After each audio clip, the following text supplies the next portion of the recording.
Qualifier ఒకటిలో RCB భలే జోరు చూపించింది. ఐపీఎల్ జీటీతో జరిగిన మ్యాచ్లో ఆర్సీబీ బ్యాటర్లు అదరగొట్టారు.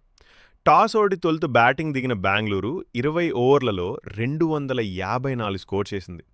వెంకటేష్ అయ్యర్ విఫలమైన మరో ఓపెనర్ కోహ్లీ, పడిక్కల్, కునాల్ రాణించారు.